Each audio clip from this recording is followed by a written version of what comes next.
అంతా రాష్ట్ర పరిపాలనలో వెన్నెముక లాంటి వారు. వారికి ఏ కష్టం వచ్చిందో ఏమో గానీ పేరుగాంచిన ఓ హోటల్లో రహస్యంగా భేటీ అయ్యారు. కష్టసుఖాలని పంచుకున్నారు. వాళ్ళకు వాళ్ళే ఓ గీత గీసుకున్నారు. మనం ఇలాగే ఉండాలి అని డిసైడ్ అయ్యారు. అసలు ఎవరు వారు? వారికి వచ్చిన కష్టం ఏమిటి? వారు తీసుకున్న నిర్ణయాలేంటి? Let's watch the story.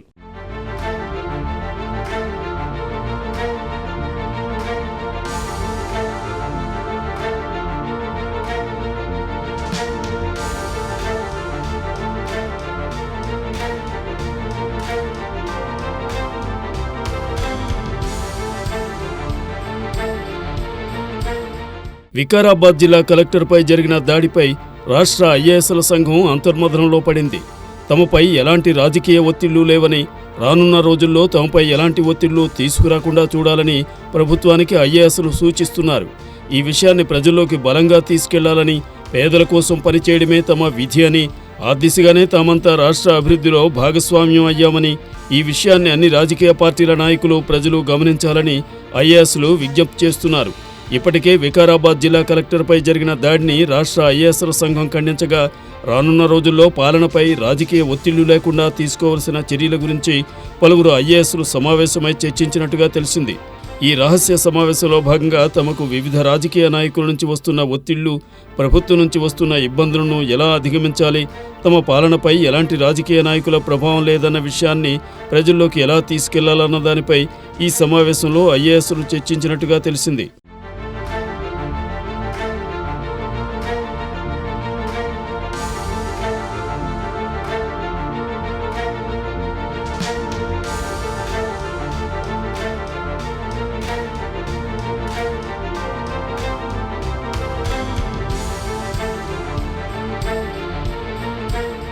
గత వారం నోవాటెల్లో బ్యూరోక్రాట్స్ సంబంధించి రహస్య సమావేశం జరిగినట్టుగా సమాచారం.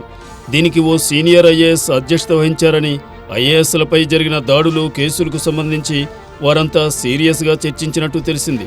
రానున్న రోజుల్లో ఏ రాజకీయ నాయకుల నిర్ణయాలకు, ఒత్తిళ్లకు తలొగ్గొద్దని, ఏ పార్టీకి, ఏ నాయకుడికి వంతపాడొద్దని, నిబంధనల మేరకు పనిచేయాలని ఈ సమావేశంలో పాల్గొన్న ఐఏఎస్లు తీర్మానించినట్టుగా తెలిసింది. రాజకీయ నిర్ణయాలకు, ఏకపక్ష నిర్ణయాలకు బలికావద్దని, స్వతంత్రంగా పనిచేద్దామని ఐఏఎస్లంతా ఐక్యంగా ఉండాలని సూచించినట్టు తెలిసింది. ప్రభుత్వ పెద్దల మౌఖిక ఆదేశాలు పాటిస్తే అధికారులనే తప్పుగా చూపుతూ విచారణ ఎదుర్కోవలసిన పరిస్థితులు వస్తున్నాయని, ఎవరిపైనైనా ఫైల్పై సంతకం చేయాలని ఒత్తిళ్లు తీసుకొస్తే ఫైల్ను పక్కన పెట్టాలని కూడా వారు ఈ సమావేశంలో నిర్ణయించినట్టుగా సమాచారం.